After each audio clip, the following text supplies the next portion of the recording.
Ready to go? Wow. Calling to order the work session for the Tukwila School Board on April 25th, 2023 at 5 o'clock. Have a roll call. Nine. Jan Buller, Jack, District 2. Dave Larson, District 5, Edna Morris, District 4. Flip Hernan, Superintendent. and we have our student representative Dennis Swin here as well. Welcome to everybody who's joining us either in person or online. Today, we're going to be talking about two things related to the budget. One is the board budget philosophy, which has been an ongoing document that we last approved last year about this time.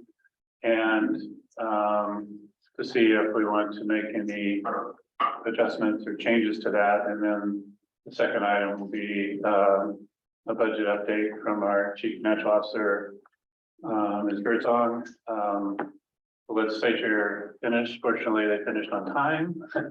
So that part of it, there may be a special session, but it's not going to be related to education. It's probably related to drug possession or something like that. But anyway, the education, I think, financial stuff is locked in for the year. So that will help. We need a couple of weeks to decipher what's going on, what they actually did. But anyway, so see, the first item is the budget philosophy, and we have in front of us the document that we have developed over a number of years and last approved last year. Is there anybody who's interested in making any changes to it?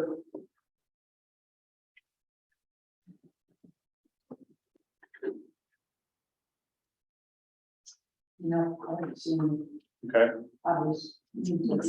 Fine. okay, yeah, looks pretty good to me, so that'll be a quickie. So we can go right into the meat of it with Ms. Birdsong. So no changes to that. Correct. Update the date. Yeah, Thursday, good afternoon, Board Superintendent. So Director Larson pretty much touched base of kind of where we're at. Session day closed Sunday. It takes a couple of weeks for us to get an update to see what changes were made and what type of financial impact that has on the district. One of the main bills were related to special ed funding, so we will have to wait and see what that looks like for our particular district and what type of additional revenues we will get based upon that. So I'll know that there will be additional. yeah. That's how much. Correct.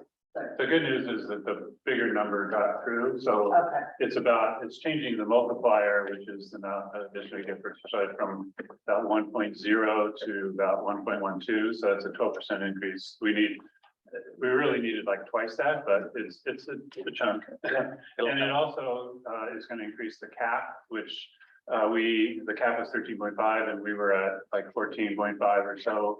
So the cap's going up to 15. So that'll be nice too. So a couple of nice, I don't know, Ms. Birdsong will have to crunch through and find out exactly what the numbers are, but it's going to be a significant chunk of change. Good. Yeah, I will help you, but as we're all aware, we subsidize anywhere between 1.2 and 1.5 million for special education each year, so that will help for sure. The other piece related to the budget, right, is enrollment and staffing. As we talked about many different times, our projected ending fund balance does not look great. And so pieces of that is our enrollment. What are we currently doing with our enrollment? What does that look like for the upcoming school year, as well as staffing, making sure that our staffing is in alignment with our enrollment. So I believe, well, I guess we'll be talking about the enrollment plan at the actual board meeting, but we do have some hot ticket items that we think should help get us going with our enrollment. I know that with our enrollment report, I believe it's the April one that I sent for, the board meeting, we did see a slight increase in our enrollment, and I'm pretty sure that's contributed to the new housing development that just opened up. I know Cascade View has seen some enrollment increasing, so that is, a plus. And so, yeah, that's pretty much all I have. It's kind of that waiting game with what the legislation is gonna do. For the most part, calculate expenditures, but we need to see what our revenues are gonna do to see where we're really gonna end at for the 23-24 school year. I think the other big chunk of change or significant chunk of change is gonna be the pension. So they're reducing the amount that districts have to put in for, to fund the teacher's pension fund. Yes, when I looked at that particular one, what I have been, so when you sent that to me, it looks like it's just one particular pension plan, and we only Right. have 2 teachers Oh, that fall in that one. That's Okay. like one of the older ones. was it TERS one, I It's- think? Yeah, it's one of the old Okay. ones. We don't have. Okay, so that's the too bad many news, is now, so we it's don't not know gonna who's in be- there.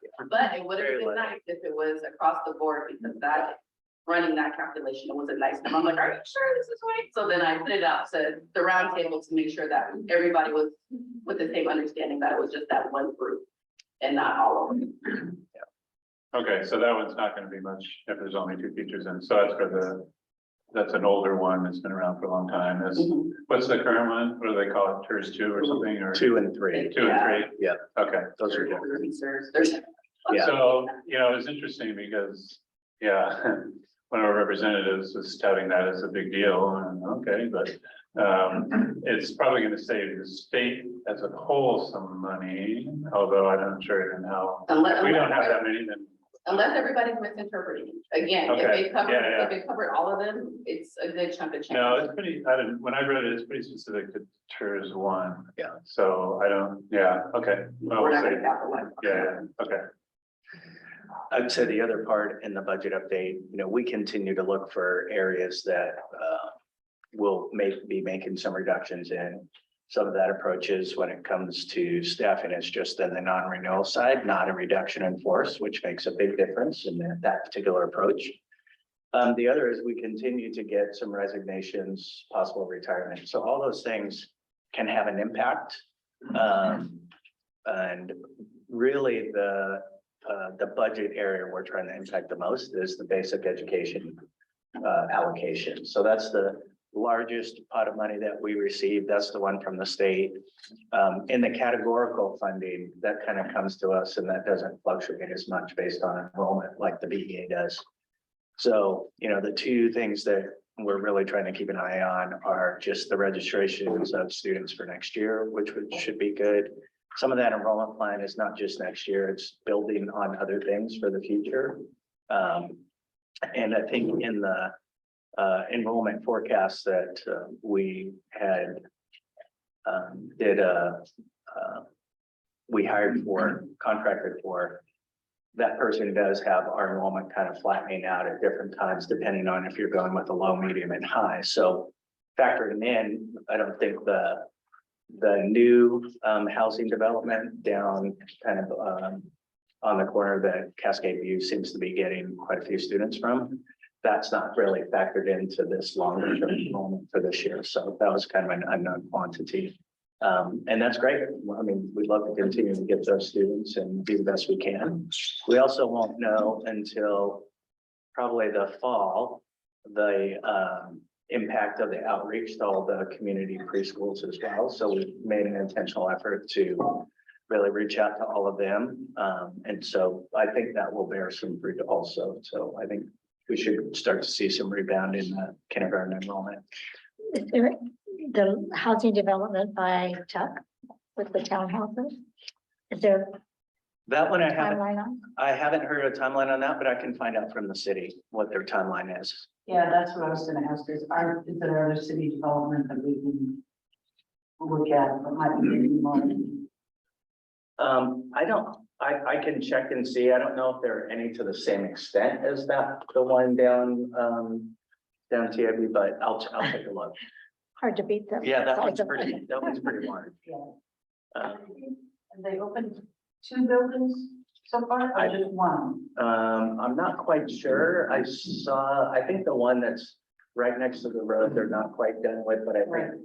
So I have seen like lamps and some things in some of the other windows, so Yeah. I'm not sure yet. We can find I out. think there's at least 2 more buildings open. Right. Do you know how many students Cascade View has gotten from it? I would have to look.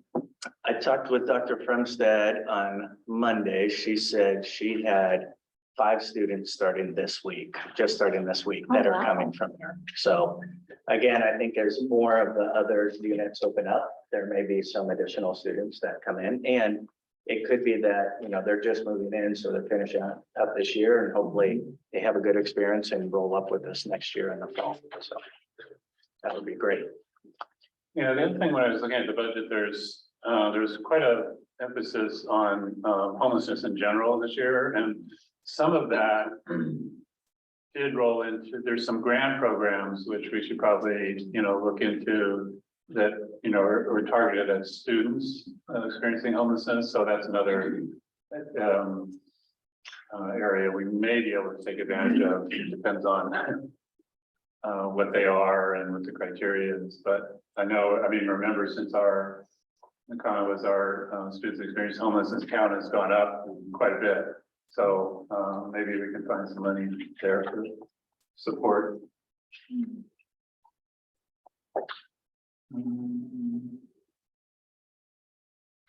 Well, So we'll give an update when kind of deciphering all of the numbers from the legislative outcome is available. As was mentioned, it might be a couple of weeks. I don't know if it'll be ready for the next board meeting, but definitely in May. If not the next board meeting, by the second board meeting in May.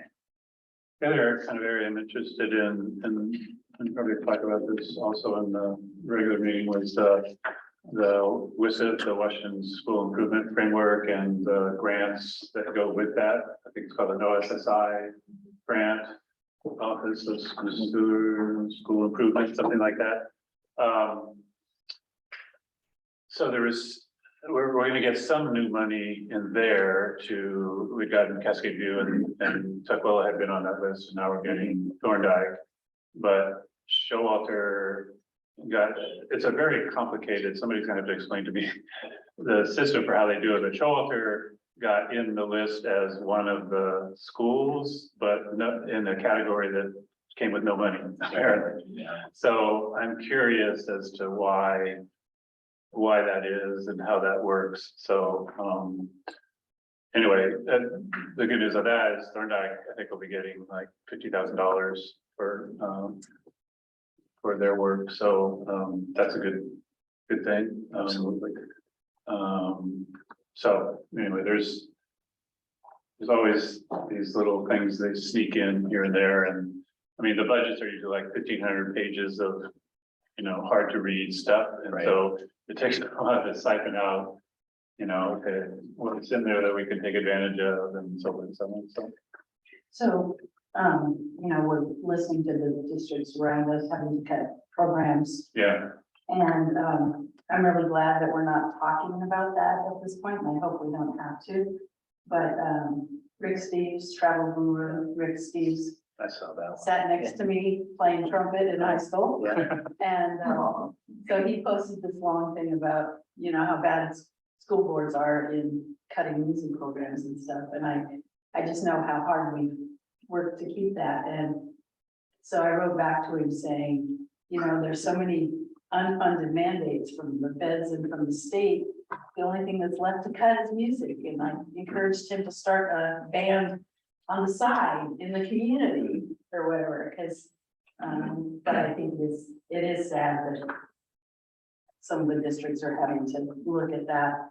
And I do feel really fortunate that we were already so bad off that we're probably not gonna have to cut programs. That's not what we're looking at Right. for this particular year. And hopefully, again, just continuing to look at some of those cuts this year. Hopefully we'll save from more dramatic cuts next year, even though next year will still be a challenging year. And I know we have in our philosophy that we would want to cut programs that weren't effective anymore. I haven't heard us actually naming any of those yet. Are we surfacing anything that's maybe time to retire or? Yeah, I think that's something that we're continuing to take a look at. I think a lot of those programs are also funded out of the categorical areas, so that's where So it doesn't really affect the, it doesn't necessarily affect the ending fund balance part. However, it's still resources that we want to make sure are going to really support things that are effective. So, you know, by changing or eliminating programs or sunsetting programs that are kind of viewed as not being as effective, it just means you can pour it into something else. So, even if that doesn't ultimately change the ending fund balance, it's really just about trying to deploy most effectively the resources that you do have. right, And I think, it's interesting, I think last meeting, you commented on the podcast Sold the Story. So that's, actually, I sat down with Dr. Borchett and we were talking about our reading, because, you know, we, a number of years ago, had gone whole hog into that curriculum. And, it turns out we've been shifting for a few years now, kind of away from that curriculum. So, but it's not, you know, eliminate the Right. reading, it's Right. substitute something that works. It's not- right, So anyway, but yeah, it was, I found that podcast particularly interesting. I kind of suspected that, but it kind of laid, I mean, it's like 5 hours of podcast, but it laid it all out in a way that was really easy to digest. And so, but, you know, yeah, we've been shifting for at least some time away from that. yeah, I mean, just intuitively. Yeah, But, to do it intentionally is probably a good idea to be able to name that maybe that wasn't the best method, and maybe that's why our scores right. have been so bad, and now let's try this maybe is better.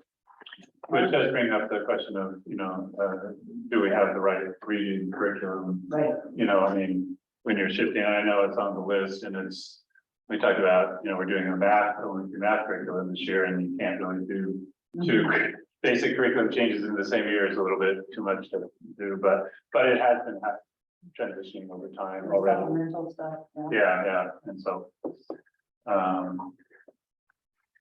and yeah, and I listened on the Rick Steve, I saw that Rick Steve's one as well, and, yeah, that's even the Edmonds school district. Yes. I've I've listened to a few, board members from Edmonds, Yeah. talk about, their cuts, and it's, yeah, I mean, it's a sad commentary that, in general, that, the state doesn't support the arts as much as we need them to do.